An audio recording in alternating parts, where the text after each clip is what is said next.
week one, or is it pretty much the same? That's faster. I mean, you know, you're in and out of the game plan in a matter of days. So, and we're already to Friday, 48 hours or something to the kick, and obviously the lead up to the first game takes forever. So that's the biggest difference. And some of the new guys have film that they can watch on themselves now on a game day, and they can go through the experience and kind of self-scout the process they just went through and make sure that if they played well, then they know they need to repeat it. If they didn't, then why? What do I got to do different so that I'm better?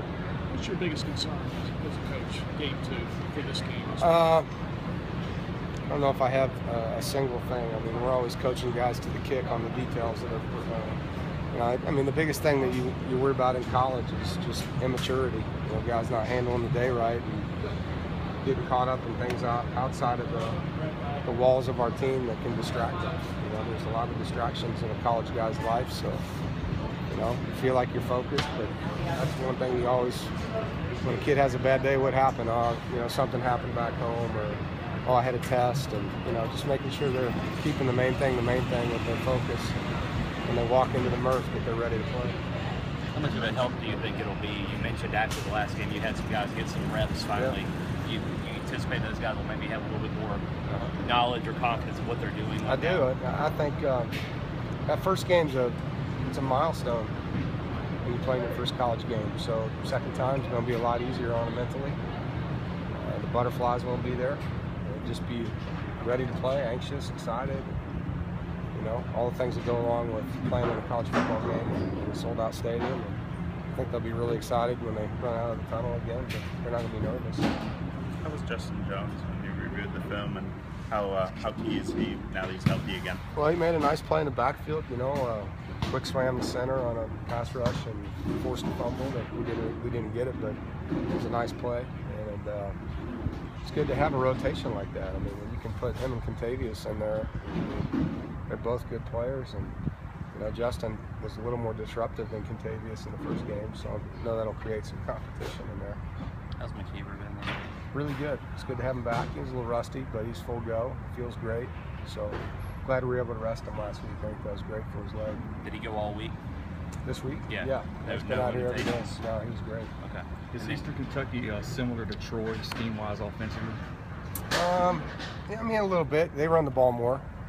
You know, I mean, they're more balanced. I mean, their best production came out of their tailback last year, and 20 touchdowns. So, but they have good receivers. They have a good quarterback. It's a transfer from Cincinnati, and you know, they didn't all play very much in the opener. They got up so fast, but I think they're a more balanced team. They are a no-huddle team, so you know, you're still going to see the tempo.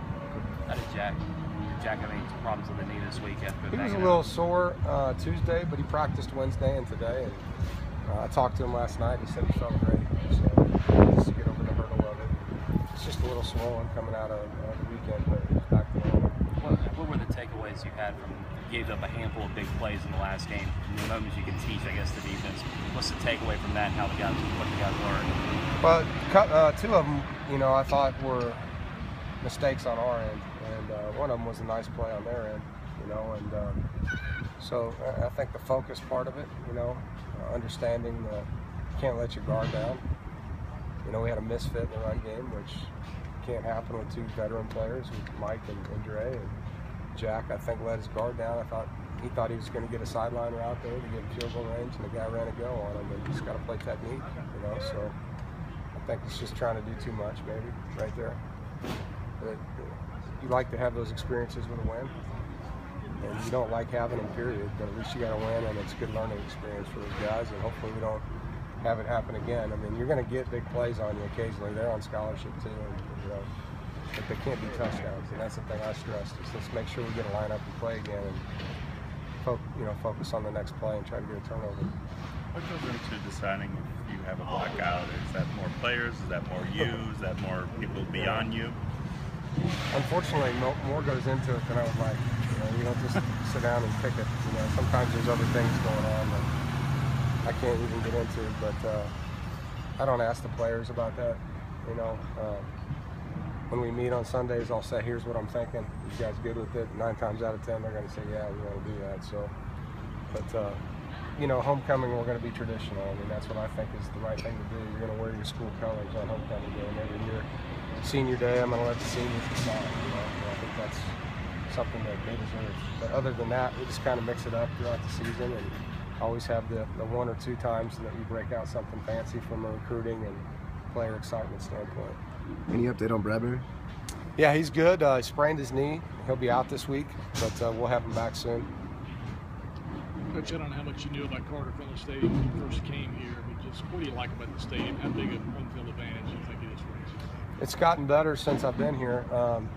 Obviously, it's the proximity the fans are to the field makes it loud, and the tailgating before the game, people come in and they're festive, and we love all that about them. And the biggest thing to create what I consider the ultimate experience is to have third quarter be full, and then we come out of the tunnel. And so that's my goal. As a coach, I want to win every game, and I can have goals for the fans. They don't have to listen to me, but I would love to have 4 quarters like it is in the first quarter. And to me, that's just what makes Carter Finley and NC State so special. No one else in the state does that, So we need to be the team that sets the bar on fan experience and continue to ask them for their support and say thank you to them every time we give it. It's not the largest stadium in the country, but it can get pretty loud. Can you sense that on the sideline? Is that a big advantage? When it gets going, you can. Yeah. It's like any place when they're sitting down, it's quiet. When they get up and get enthusiastic, it rocks in there. You can't hear anybody from a foot away. You have to read lips. So the more we can be like that, the better. Thanks.